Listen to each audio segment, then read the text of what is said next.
Hey, what's going on, chess lovers? This is Maurice Bishop Chess. And y'all know my slogan: life is a game of chess. Guys, I have a beautiful game that I played against an international master. I played the Black Lion, and you can actually use this as well, or try to incorporate it in your own games. So, without further ado, let's actually get started. All right, guys. Obviously, he played as white. I played as black. He goes c4, playing that English, and I play e5. Knight f3, d6, knight c3, then knight b to d7. He goes d4, and I go c6, and he goes g3. Okay, so I go queen c7. He goes bishop g2, and I go knight f6. He castles, and I go a6. Obviously, guys, the whole point of a6 is to prevent the knight from coming to g5 or to prevent the bishop from coming to g5. But also, guys, a6 is usually for my pawn storm when I go g7 to g5 to do some kingside attacks. Y'all already know that. All right, so he actually goes b3.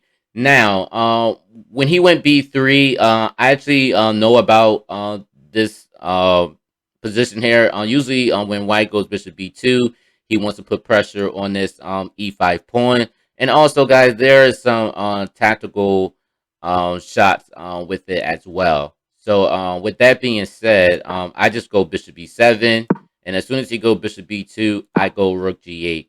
And the whole point of it is, guys, because once I go g7, g5, now this dark square open is kind of active, and he pretty much will be able to somehow sack the pawn somehow, and then take my rook, which I've been in a position like that. So I kind of was already ready. So that's why I automatically just go rook g8.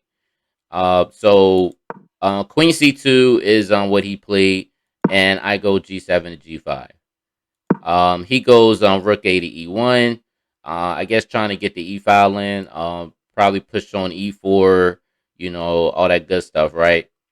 I go knight f8. He goes e3, and I go knight g6. Now I thought he was gonna go e4, but I was kind of surprised that he went e3. But I mean, it's kind of typical. I mean, usually they'll go e3 just to prevent, obviously the knight f4. Obviously, knight f4 wouldn't be a place I could go right away. So I kind of understood why e3 was played. You know what I mean? So he goes knight d2. I go bishop e6, and he actually goes f4, which I was pretty shocked about that. So y'all know me, I was already ready for that. G catches f4, no problem.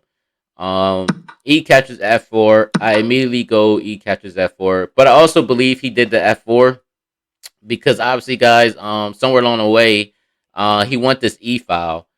He want to blast his e file open, and remind you, my king is still in the center of the board as well. And then maybe he'll have some time of maybe pushing on d5, maybe, things like that. So after G catches f4, as you see, he's threatened to pin.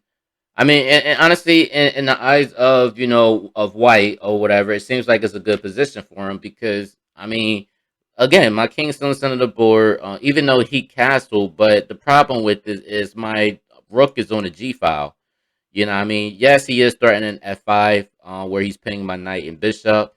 My king is still center of the board. His rook is pretty nicely placed on the e file. So it looks like white will have some stuff for me, right?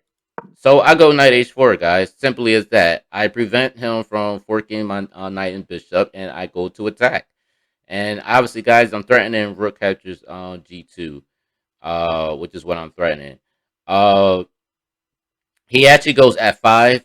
Again, guys, I believe he was going to f5 because again he wanted to put more pressure on the e file. Maybe trying to sack, but obviously, guys, doesn't mean anything because after rook captures g2 check, he goes king h1, and then, guys, I finish him off with literally this one last move. I hit him with d5, and then of course, he resigned after that. Why did he resign? Because, guys, there's really nothing he can do to stop me from getting to queen captures on h2, which is mate. Obviously, guys, the only way he could kind of like really protect this h2 pawn is if he goes knight f3. But the thing is, if he does that, he'll actually lose his queen on c2. You know, and yeah, this is not really a good thing that you want to be in.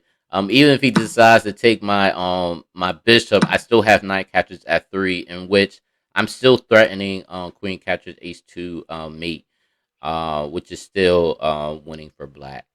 So pretty crazy and everything. But guys, definitely guys, I'm pretty sure y'all may have a similar game to this. So just take the technique that I have uh had oh my goodness, guys, I'm getting tongue tied. Just use the technique that I've used in my own games and everything, and try to incorporate it in your own games, and you'll get some fire on tactics, and you'll be able to beat some title players as well.